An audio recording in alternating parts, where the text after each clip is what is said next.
Hello again, and good morning, everyone. It's a pleasure to welcome you on behalf of the European Travel Commission. I see a lot of our members and partners this morning. Hello to all of you, and hello to those who might not know us yet. The European Travel Commission is the umbrella organization of the national tourism boards of 35 countries across Europe. And for more than 75 years, we've been supporting our members with intelligence, capacity building, and we've been promoting Europe as a tourism destination across the globe. Today's webinar relates to our crisis preparedness program, which is customized for ETC members, but highly adaptable to any DMO. Tourism today is facing a very different reality than just a few years ago. Crises are no longer rare. They're happening more often and they're more complex. Rather, whether it's climate events, geopolitical tensions, tech failures, economic shocks. I don't really need to say this because we are currently right in the middle of one of those. But for destinations, this means one thing, that resilience has become essential. And not just reacting when something happens, but being ready. And being ready means having clear processes in place, the right tools to support them, and very importantly, confident teams. And this is what would help destinations respond faster, recover quicker, and protect their reputation. It's important to underline that crisis preparedness is not the same as crisis response. Response is what you do in the moment, and it's also very important, but preparedness is everything you do before and after. And it's an ongoing process. You plan, you test, you learn, you improve, and then you do it again. And this is how we build resilience. NTOs, in particular, and DMOs, play a key role in all of this because they are the communicators and the trusted voices. They're the ones to reassure visitors, but also the industry, to coordinate between government and stakeholders, and they help bring clarity when things are uncertain. They are also the ones who very often collect and therefore interpret data and support with the decision-making. And as I mentioned, the very important role of protecting the destination's reputation, especially by countering misinformation, is also in their hands. So in many ways, the NTOs and the DMOs are the ones connecting all the dots during a crisis from a tourism point of view. And this is why, together with TOPOSOPHY, we created the ETC Crisis Hub. It builds on a report that we published. It's a practical, easy-to-use space where NTOs and DMOs can find everything they need to prepare for and manage crisis. And the hub, you will find the link in the Q&A section, or you can just Google ETC Crisis Hub. It is secure, it is a subscribers-only platform, and it brings everything into one place, all the checklists, all the communication templates, the practical guidance tailored to tourism organizations, and it focuses on 4 different types of crisis. The idea is simple. We want to give you content so whenever a crisis strikes, you don't have to go and search for information. You want it ready, clear, and usable, and this is what the hub provides. But it also tackles the preparedness, so it will help you plan ahead and give you the tools if you are already in a crisis. The hub is also planned as an onboarding and training tool, and it has an ongoing webinars like this one. And for those of you who might need to go deeper and need more support, there are options to work with our partners from TOPOSOPHY on things like crisis simulations, media training, and even building a full crisis plan. Today's webinar would walk you through a playbook that is still being finalized. It's not yet on the platform, but it will be added there and available in May when the full content goes live for the subscribers. And a quick practical note for ETC members, you currently have a free trial of the platform until the 26th of April. So if you haven't done it yet, now is the time to go there and try it. If you're joining us today, as I said, just use the Q&A session link, but also most of our NTOs have already at least one subscriber. So check internally, maybe some of your team members are already using it. You also, ETC members, benefit from a significant discount on the subscription, so we really encourage you to consider it.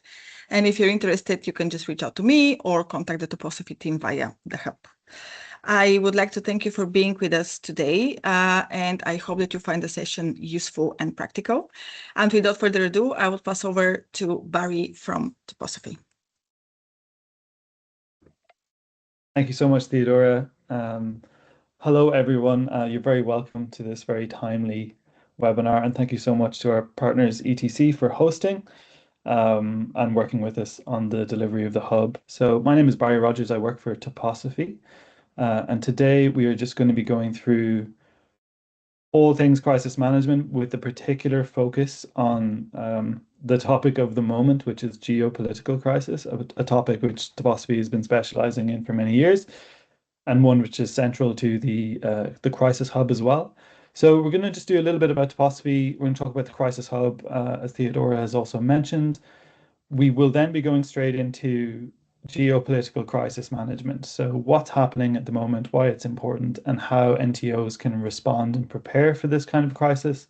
We'll be going through very practical tips. And what I will say is that if there's any questions throughout the session, please feel free to type them into the chat where my colleagues Steve or Theodora will be able to answer them for you. We'll also leave a little bit of time, hopefully at the end, if we get through everything quickly enough, where we can answer questions directly as well.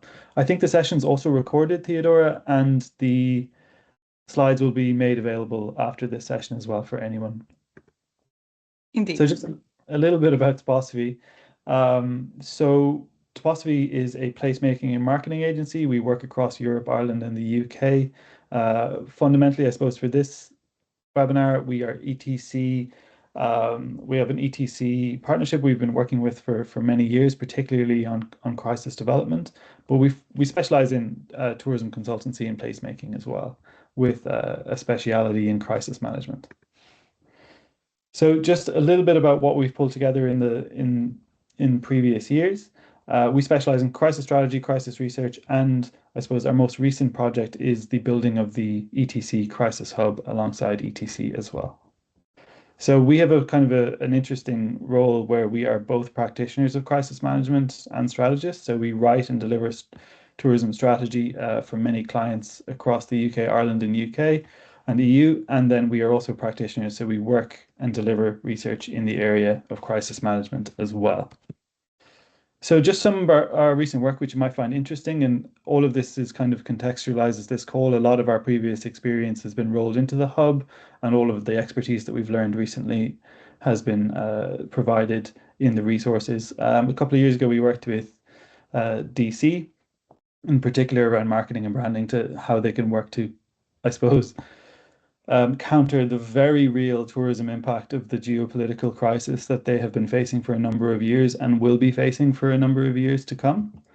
We also published a white paper last year, which is available on our website, called Politics, Perception and Travel, which looks fundamentally, I suppose, at two things. The first one is that how travelers are affected by geopolitical crisis from a quantitative point of view, and then how destinations can respond from a qualitative point of view. So looking specifically at some key destinations and how they've managed to respond to geopolitical and political crisis. Really would suggest, it's a very interactive white paper.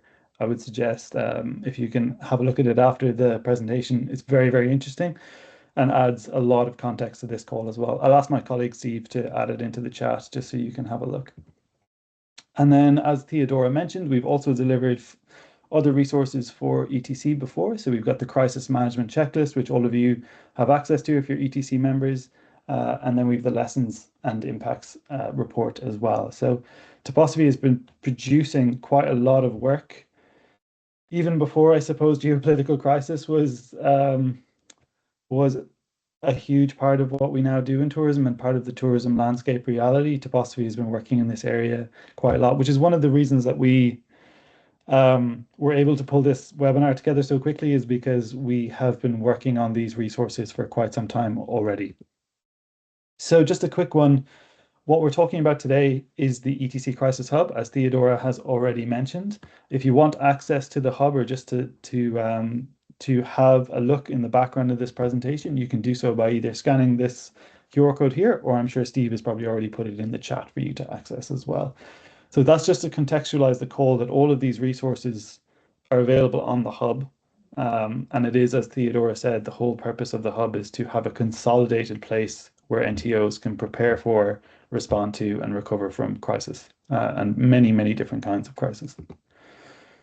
So what does the hub do? Well, the kind of problem that we saw was that many NTOs don't have a formal crisis response plan for multiple different kinds of crisis, but even the ones that do have very kind of um, very ad hoc plans and preparedness responses. So what we did alongside ETC was we decided to put all of these resources in one place so that the hub could solve the problem of making sure that if you were either preparing for a crisis, you knew that one might be coming, or there was something on your radar or your risk register that you thought was very important to prepare for, you would have all the resources to do so. And then, to Theodora's point, if you happen to be in a crisis, the last thing you want to be doing in a crisis is Googling, a communication strategy or a communications template for an environmental crisis. You will have access to all of those tools through the hub. So it was really we just wanted to create a one-stop place where all NTOs could access very highly tailored and bespoke crisis response materials. That's ultimately what the hub is. And as Theodora said, if you want to go deeper, there's lots of other services on the hub as well, such as scenario training, PR support, and crisis response strategy as well. So just to go over to what's happening in 2026, all of you will be aware of this. This isn't going to be anything new for you as NTOs. Tourism and crises are kind of intertwined. They've always been very kind of uncomfortable bedfellows for many, many years. So this presentation absolutely isn't about fear mongering or scaring anyone or, setting the scene of chaos. It's just about checking in with where we are and the reality of, I suppose, today, the geopolitical landscape and how we can manage our way through that. But for what Theodora said at the start, we are in an age of omni-crisis. And I don't need to labor the point, but in terms of the climate, we all know what's happening. Technologically, NTOs are now very attractive targets for ransom attacks. Socioeconomically, then tourism is on a very interesting kind of collision course with the social fabric of our destinations, around how those are managed, and is very much in a very tricky place with the social contract of a destination as well. A lot of people on the call will be familiar with that. And then for today's webinar, geopolitics. Geopolitics is very much in the news and very much topical at the moment, but it's important to say that, these crises are not one-offs, right? Like, geopolitical crisis and tourism has been intertwined going back hundreds of years. Before we joined the call, Theodora and I were just discussing about how ETC was born out of the Marshall Plan, how even big agencies like Tourism Ireland are born out of the peace agreement in Northern Ireland.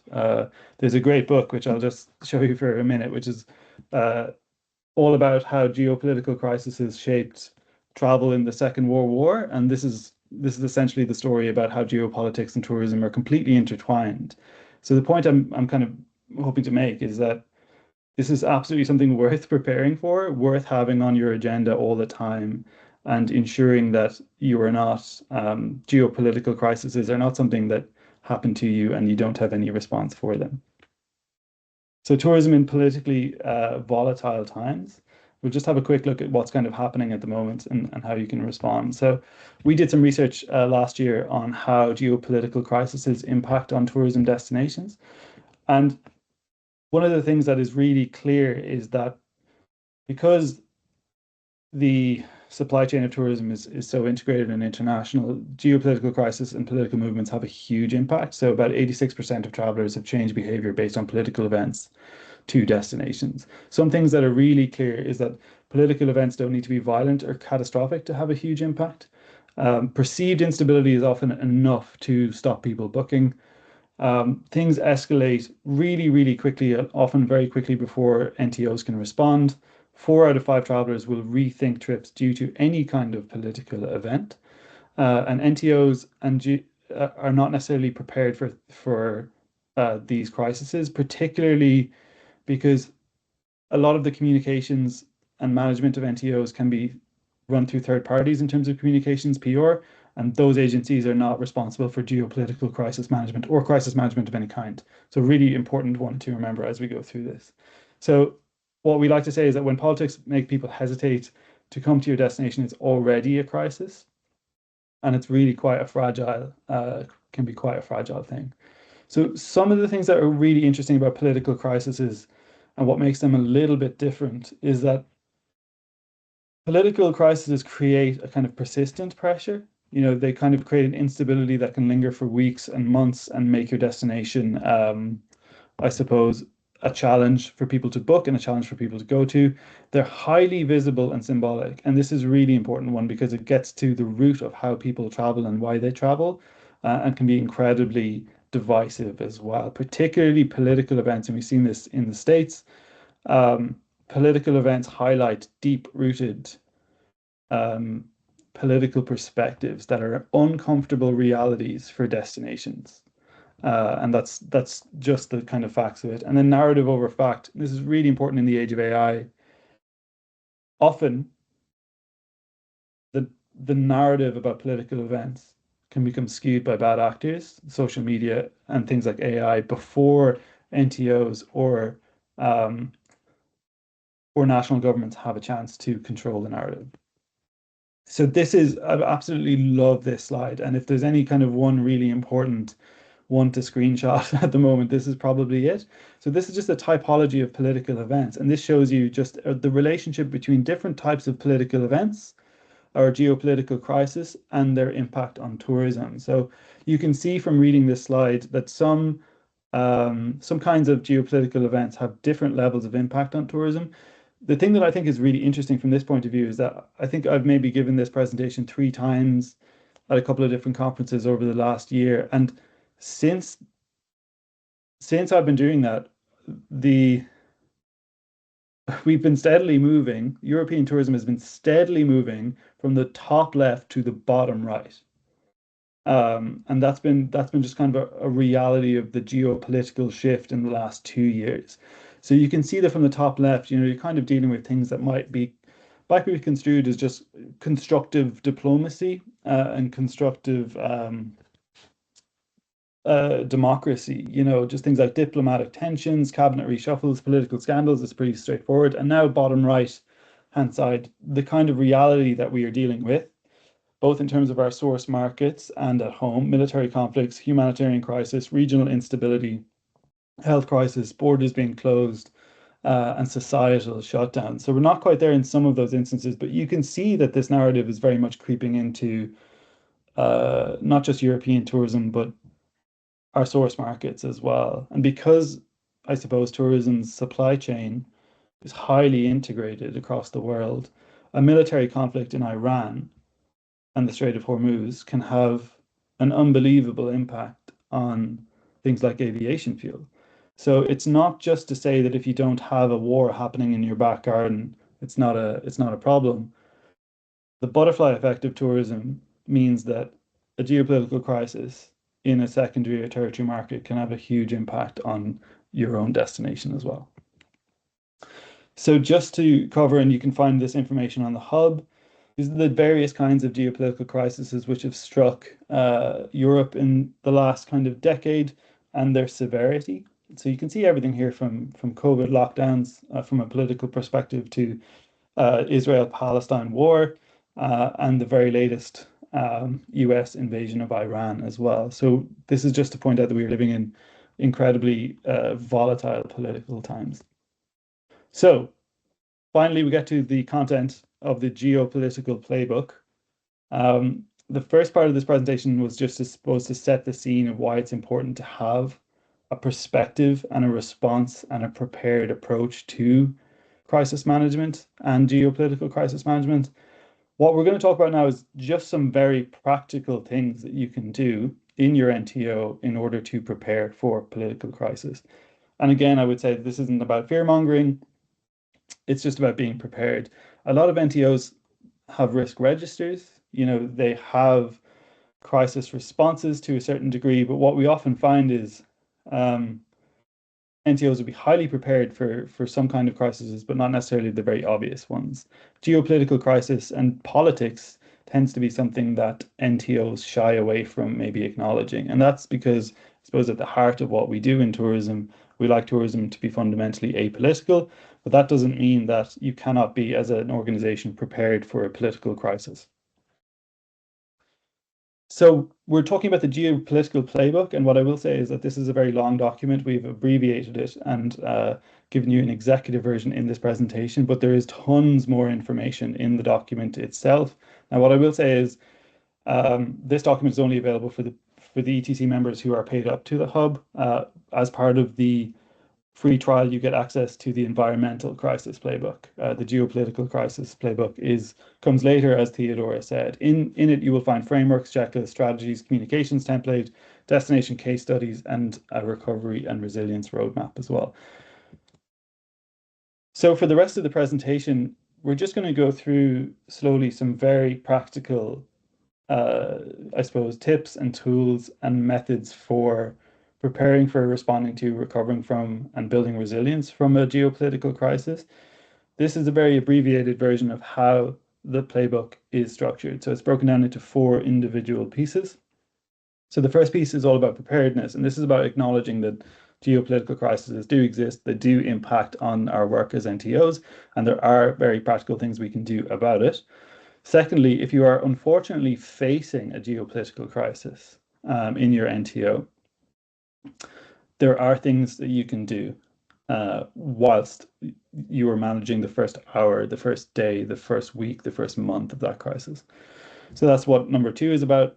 Number 3 is about recovery, which is effectively just about evaluating and learning from what's happened and being better. And then number 4 is resilience, which is the really important part. So that's all about training, investing, and collaborating for future resilience.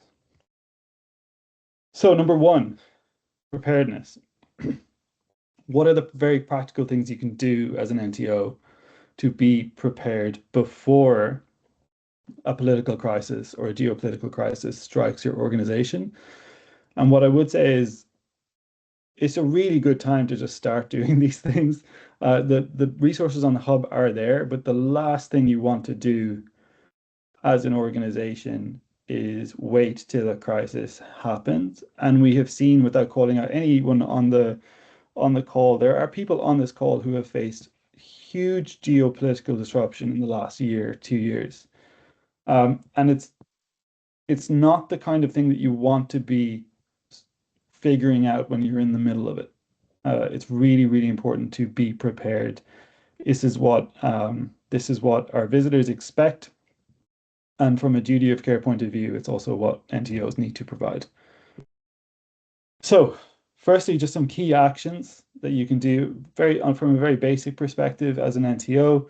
The first one is in terms of identification. So mapping geopolitical risks, identifying key tourism stakeholder for a crisis management group, identifying vulnerable tourism infrastructure, which is sensitive, establishing government and emergency service contact points, extremely important.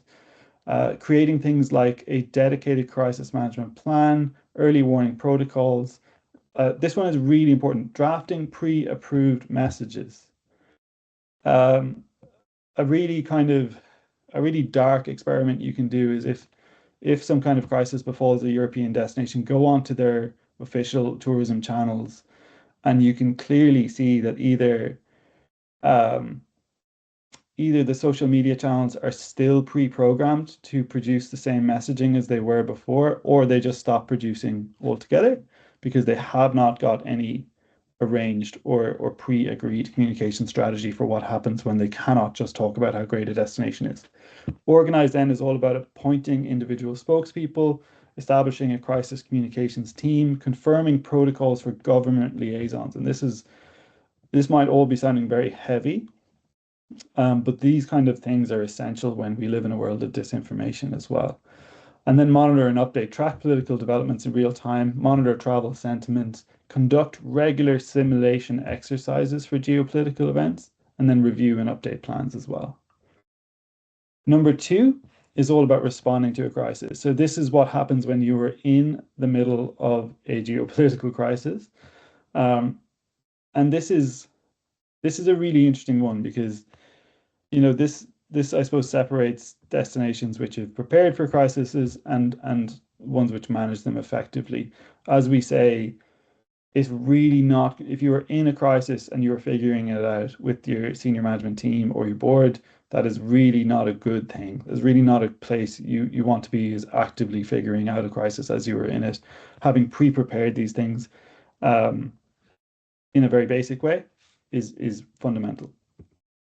So some things that you can do really when you're in the middle of a crisis, and the last section of this presentation is all about communication, so we'll be going into that in further detail as well. Firstly, verifying facts with government sources. We know from our research that it's essential, visitors expect verified facts from NTOs and their social and media accounts and PR accounts. They also seek authoritative sources. So that's the likes of diplomatic agencies, embassies, and governments as well. It's very important to be upfront about what's happening. There's nothing worse than a destination which chooses not to talk about a geopolitical crisis if it has affected visitors. So there's an element of being clever here when you're in the middle of a geopolitical crisis, whether or not it is something you choose as an NTO to acknowledge publicly. It's very, very important that if it affects visitors, that there is a duty of care to inform those visitors as well. Okay, so number 2 then is activate and implement. And I cannot stress how important this first one is. Pause non-essential marketing. So this has a lot to do with not coming across as tone deaf. And because what we do see when, unfortunately, when things like a terrorist attack happens or there's massive geopolitical disruption in a destination, the social media accounts which have been pre-programmed continue to go out with messaging, which is at the best case scenario, very tone deaf. In the worst case scenario, then is still talking about things which is now highly inappropriate to talk about if there has been something like a terrorist attack. So this has a lot to do with how we schedule media and has an awful lot to do with managing third-party agencies as well. Again, we have very practical tips in here, like activate your crisis management group. Support then, provide real-time guidance to visitors, coordinate with transport operators, support your tourism businesses and your stakeholders, establish a dedicated info hub if that's appropriate.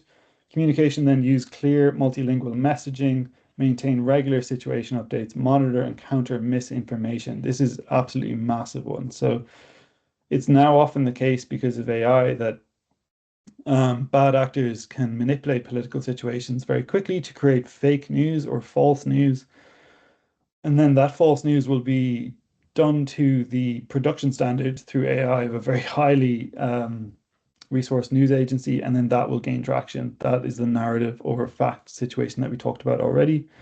And then coordinate with embassies and trade partners. And again, a lot of this might sound very heavy for NTOs, and it does depend on the degree to which you are facing a political crisis or a geopolitical crisis, but these are not bad things to have organized before something happens. So know who you should be dealing with in an embassy, know who you should be dealing with in the government before something like this happens.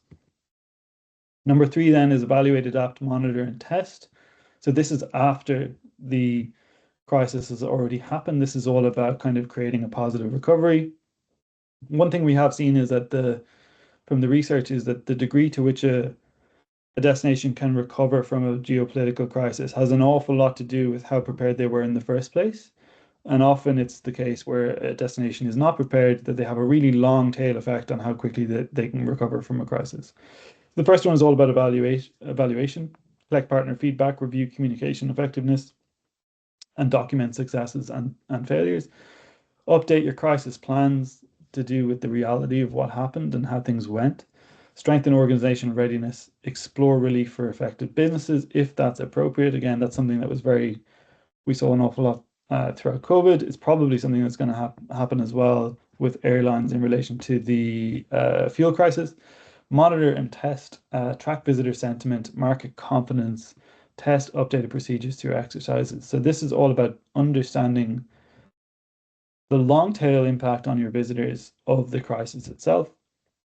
It's really not enough to, if a crisis is temporary, to pretend it never happened from a data gathering point of view.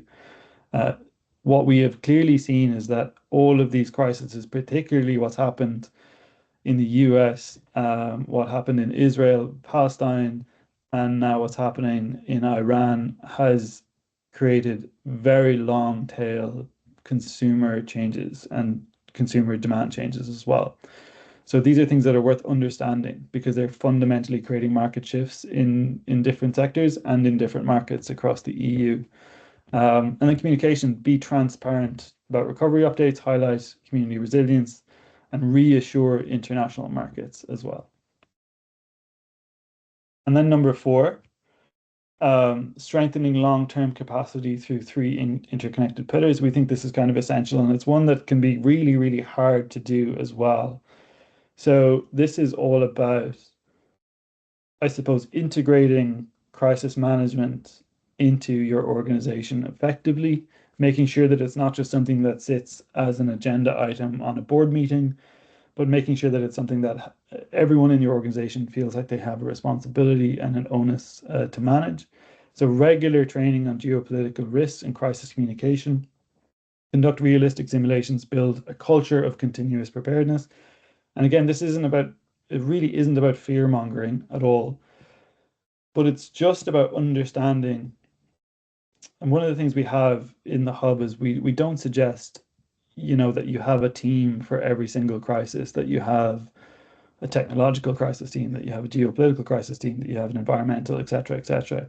We just suggest that, there's one person with ultimate responsibility, there's a team and a committee, and then that team and committee can be used for multiple different types of crisis. So the way that we've written these playbooks is that they are all very similar in terms of the structural layout, but ultimately that the content is highly bespoke toward an individual crisis. So for example, the environmental crisis could not be further away in terms of content from the technological crisis. Those two things are completely different.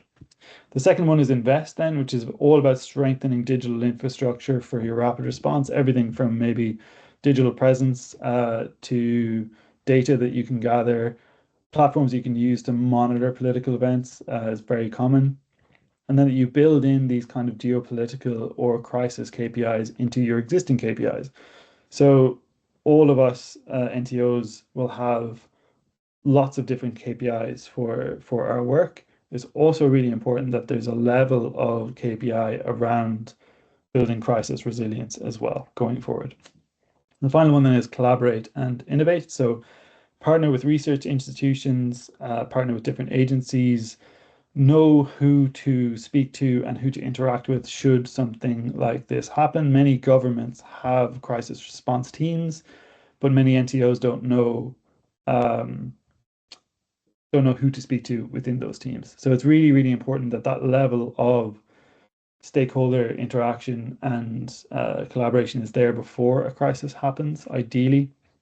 And it's particularly important with the community and the business community as well. Oftentimes when a crisis happens, particularly if it's political or geopolitical, is that if for some reason visitors cannot access verified information through, let's say, websites or online media, often they'll get it from hotels. Often they'll get it from their point of sale or their point of contact in destination. It's super important that a destination or an NTO is supplying those stakeholders with up-to-date and clear and true information, because if that is not done, then the likelihood is that those stakeholders will seek disparate information from many different places, which is not often reliable. And again, it's hard to not go into specific kind of examples, but there's been tons of geopolitical crises in tourism in the last couple of years that have been made much worse because destinations haven't been able to control the media narrative or the information being supplied to visitors. And then all of a sudden there's like a viral video going out on social media, which is completely fake. So all these things, again, are extremely important. And then crisis communication. So this is extremely important. So we decided when we were building out the hub that we would have an entire section and a resource library dedicated strictly to communication. And this is all about essentially making sure that when you were in a crisis, you were doing everything correctly in terms of step-by-step communication. So there's in the hub, there's an entire communications response plan and communications template just for a geopolitical crisis. And then there's one for the other three playbooks as well. So there's a couple of things that you can do, which are really practical from a communications point of view. The first one is an immediate holding statement plus pause planned media. We've already discussed why pausing planned media is extremely important. I can't stress that enough. It's also really important to know if you happen to be an NTO who manages your website or your social media channels through a third-party agency. Really important to know who to speak to in that agency in order to immediately pause or change your media presence in a way that I suppose tonally reflects the crisis that you're going through. Again, tons of examples of where an NTO or a destination has been subject to a massive geopolitical disruption, and the media, the kind of media pipeline just keeps going. No one's put the brakes on the planned media for that week or that day. And then all of a sudden you have an Instagram post going up or a press release going out about something which is completely tone deaf from the destination's point of view. And that's all to do with understanding who manages your media and how you can influence that as quickly as possible in the most appropriate way. Clear geographically specific travel advisories and getting these travel advisories from accurate sources such as embassies or the government. Regular situation updates then, and this doesn't have to be through social media, it doesn't have to be through your channels. I mean, in the case of Greenland, they created a dedicated hub for media who could manage how to manage visiting Greenland on their website. Stakeholder and government coordination then is absolutely massive, who you're dealing with. Recovery communications then is all about restoring confidence. What we would say that is if you show up in the middle of a crisis and say, actually, we're safe, this is all fine, that's not necessarily the right thing to do, but there is a time for that message in the recovery phase as well. Just some key communications tips as well. So it's really important to be factual and not dramatic. It can sometimes be when a geopolitical crisis strikes a destination and makes that destination front page news, it can sometimes be seen as opportunistic, like this is the time we need to do a big, clever advertising campaign. What I would say is caution advised on that one. That only works for countries who really get it right. And some countries have nailed it recently, and some destinations have really nailed it. But what I would say is caution advised on going out with something clever in the moment when you were in the middle of a geopolitical crisis. Sense check that quite a lot. It can be really tempting to kind of win over the narrative and gain media attention, but in the long term, what we've seen is that those messages and those campaigns do not age well. So caution advised in terms of going out with a campaign really quickly that combats the message in a kind of loud and clever way. You want to be factual, you want to be clear, you want to share verified information, you want to reassure your visitors. And this is why we say maybe avoid political interpretation if you can. Combat misinformation promptly where you see it. Make sure that people have access to the best information. Communicate what's open and what's closed. It's very obvious, but oftentimes DMO messaging or NTO messaging doesn't go into that level of detail. Keep messages consistent across all of your channels. Safeguard transparency and trust, and then timestamp every update. Again, these sound like very minute things, but you'll notice when geopolitical crises are happening that the degree to which they're unfolding and the impact that has on visitors is very dynamic. And a really good example of the way to cover these things if something does happen is that you timestamp. So you have a log on your website where all the information is, and then as if a good example is the way that like CNN does or the Guardian News does covers like an election. You know, you timestamp everything and the information at that time, and then visitors can very clearly see the length of time the crisis is happening and what the latest information is. Again, a good way to do that is by creating a specific hub on your own website. So phase communication timeline, again, and this is, we're almost at the end of the presentation. So things to do within the first hour of a crisis, pause all planned and scheduled media, or at least sense check all of your planned and scheduled media. So have a very good idea of what's going out that week, what's going out that day, what's going out that hour. Make sure you have control over those levers. If you have contracted a third party to do that for you, and ensure that you're not going to put out something which is seen as tone deaf or contrary to the geopolitical crisis which has happened, or it could just be very unfortunate and, you know, put a wrong political spin on something that's happened. Release a holding statement, or at the very least, put it on your website. Put a holding statement on your website that press can access, something which is timestamped and up to date, something that they know then what the official messaging of the NTO is. Social media updates and verified info becomes available. Refer to affected areas. If the geopolitical crisis is, let's say, you know, something which is a protest in a very specific location, refer only to those locations after you've officially confirmed them with media or government sources. Things like this might seem like very minute, but all of these little lines that we have in this playbook come from a reference where something really simple like that caused a huge amount of visitor disruption. Within 3 hours, then issue extended summaries via multiple media channels, switch consumer branding to monochrome. That one might not be something that's necessary for all NTOs, but it's something that happened with destinations across the UK when the Queen died. A lot of them switched their branding to monochrome. So it depends on the geopolitical crisis you're facing.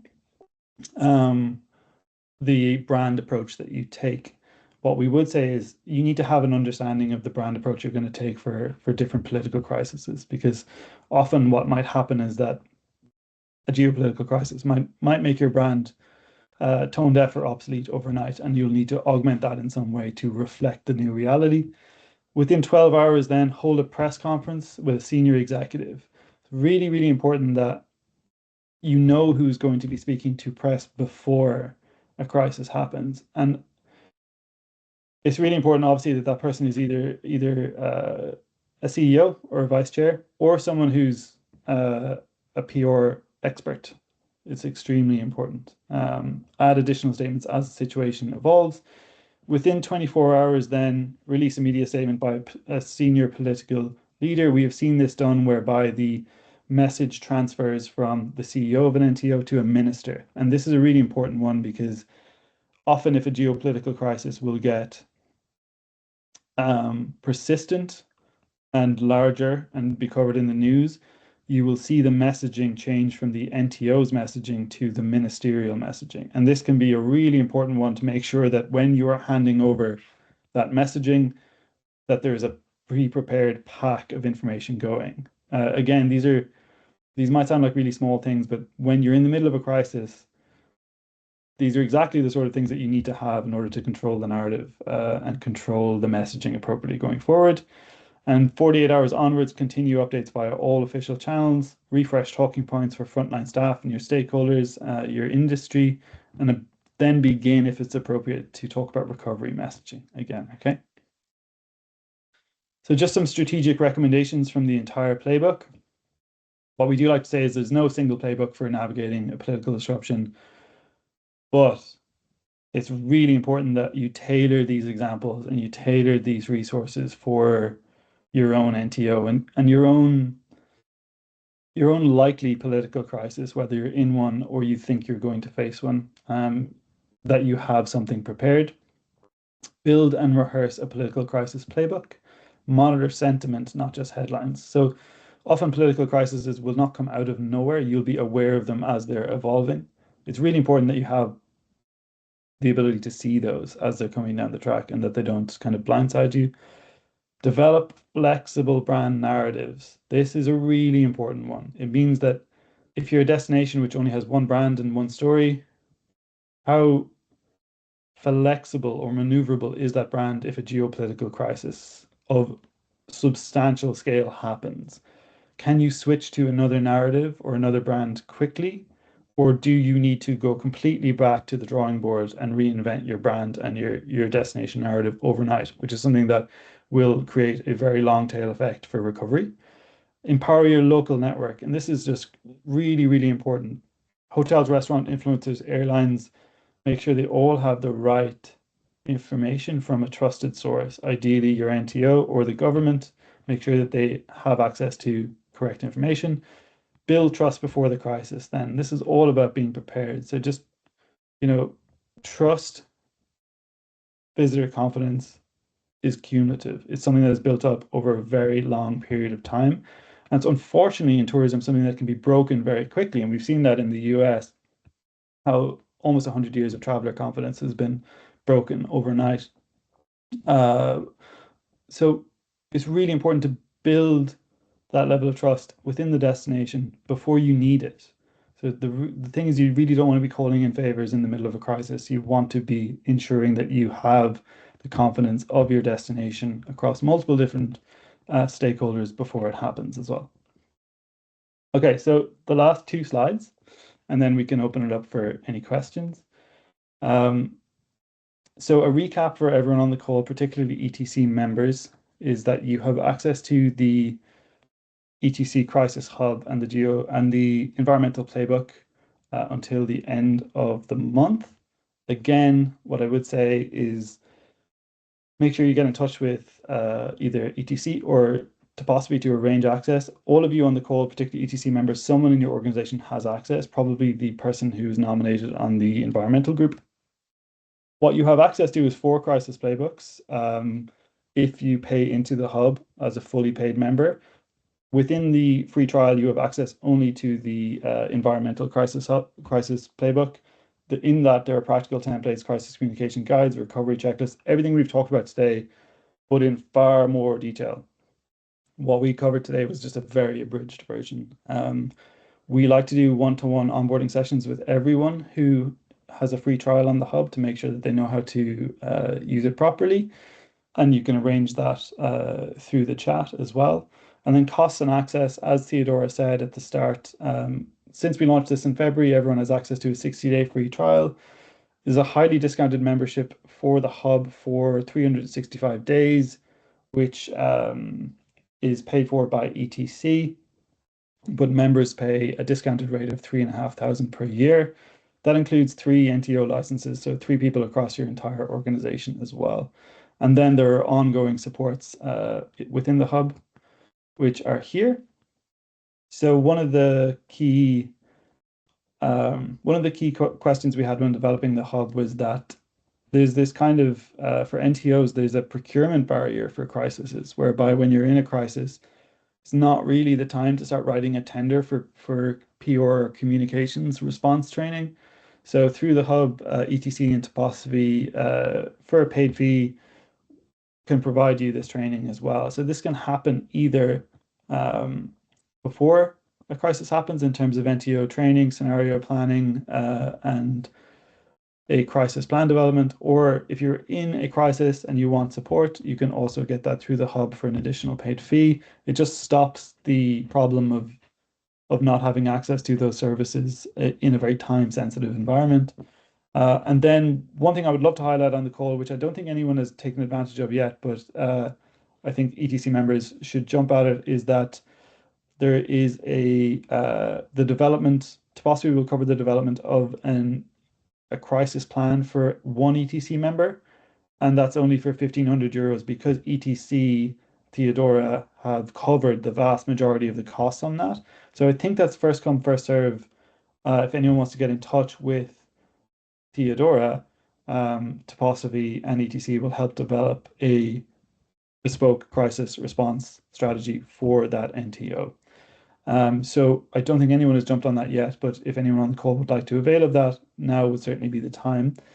And the last thing I would advise is just for anyone who has access to the hub, please make sure that your organization is aware of it, and please be aware that your your free trial is coming to an end. So if you want to continue access to the hub, please get in touch with myself and Steve, and we'll make sure that we can onboard you for full membership. So as we said, next steps for anyone on the call, it's possibly time to sit down and audit your crisis communications readiness and your organizational response. Make use of your free trial that you have access to until the end of the month. If you want any support with that, you can just email us based on what's our email on the screen, and we'd be more than happy to support you with your onboarding onto the hub, either through paid membership or just your free trial until the end of the month. So I just want to say thank you so much. I think that's it from me. There was quite a lot in that, and there's a lot more on the hub, and there's a lot more in the playbooks themselves. So thank you all so much for listening. I appreciate there was quite a lot in that. And if there's any questions, we have, I think, 8 minutes before we finish up. So Theodora, I don't know if you have any questions or if any members have questions, we'd be more than happy to answer them. Thank you so much, Barry. Indeed, it was quite a detailed information, but I think that this is exactly what the participants were expecting today. Very practically oriented session in which I personally learned a lot, so thank you for that. I don't see any questions in the Q&A, and maybe I have one again on the practical side. And because you mentioned you've worked with DMOs in the midst of crisis, so one of the things that we see in different fields of the work of NTOs is that they're these intra-departmental kind of topics, like, for example, crisis preparedness, that are really difficult to assign to, a specific function because it's not only communications and it's not only institutional support. So there must be, as you said, there must be a team of people who are actually working on this together. But where would you place that project manager that you mentioned in the slides? You need one person to be in charge of that. Would that sit in the maybe directors, the CEO's office? And maybe you have some insights through your experience on this. How do organizations handle this in practical terms of where this team is actually being convened and where the project manager on this sits within the organization? Yeah, so we've seen different destinations do it in different ways. The most effective way that we've seen is when crisis response is assigned to someone of sufficient seniority that in a crisis they have what you would call kind of directorate of power, so that if a crisis does happen, they have the ability to both convene, make decisions quickly, and speak to the press. So that's usually a director. It doesn't often have to be a director of communications, but traditionally it's a director of governance or a director of policy. What we would say, though, is this is a muscle which NTOs already have. So NTOs, most of them have boards, they have checklists, they have risk registers. They already have the muscle for crisis response. They're just probably not necessarily activating it in a specific way. There'll be subcommittees of boards, subcommittees of directorates with multiple responsibilities. What we say is that it's very easy to use that muscle and just create a crisis preparedness muscle as well, and a committee. Again, we don't say you need a committee for every crisis. We just say that you need a small working group of people who are enabled to respond to a crisis of sufficient seniority that in a crisis, they can make decisions quickly and activate things very quickly. Clear. Thank you so much, Barry.